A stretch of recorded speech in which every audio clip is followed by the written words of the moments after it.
Price Lord. என்னை நீங்கள் follow பண்ணலைன்னா ஃபாலோ பண்ணிக்கோங்க. நீங்கள் ஃபாலோ பண்ணிட்டீங்கன்னா விசுவாசிக்கிறேங்க.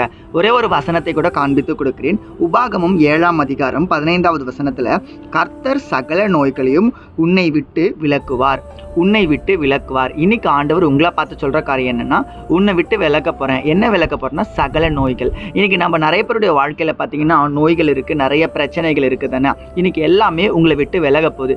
எப்படிங்க விலக போகுதுன்னா, ஏசப்பா தான் இன்னைக்கு உங்களுக்கு வாக்குறாரு. உங்கள் நோய்களை, உங்கள் பிரச்சனைகளை, உங்கள் வியாதியை, உங்கள் கஷ்டத்தை, உங்கள் துன்பத்தை உங்களை விட்டு நான் போக்க போகிறேன் அப்படின்னு. அப்போ நம்ம என்னப்பா பண்ணோம் அப்படின்னா, நீங்கள் இப்போ ஒன்றுமே பண்ண வேண்டாம். ஏன்னா ஏசப்பா பண்ண ஆரம்பிச்சாரு. உங்கள் வாழ்க்கையில் கிரியை பண்ணுறதுக்கு ஏசப்பா ரெடி ஆகிட்டாருங்க. உங்களுக்குள்ள விசுவாசம் இருக்குல்ல, கண்டிப்பாக உங்ககிட்ட இருக்க அந்த வியாதி உங்களை விட்டு போகுங்க, உங்கள் பிரச்சனை உங்களை விட்டு போகுங்க, உங்கள் சூழ்நிலை உங்களை விட்டு மாறுங்க. நீங்கள் இம்மாம்பெரிய கடன் இருக்குது, இப்படிப்பட்ட எதிர்பார்ப்புகள், அப்படிப்பட்ட காரியம் இருக்குது, நடக்குமா நடக்காத தெரிலங்க. எல்லாவற்றையும் ஏசப்பா பார்த்து பாருங்க. விசுவாசிக்கிறீங்களா? கடுகளவு விசுவாசம் மலையே உடச்சி போட்டுரும். மலையெல்லாம் உடைக்க தேவையில்ல, நம்ம காரியங்களை நம்ம பெற்றுக்கொண்டாலே போதுங்க.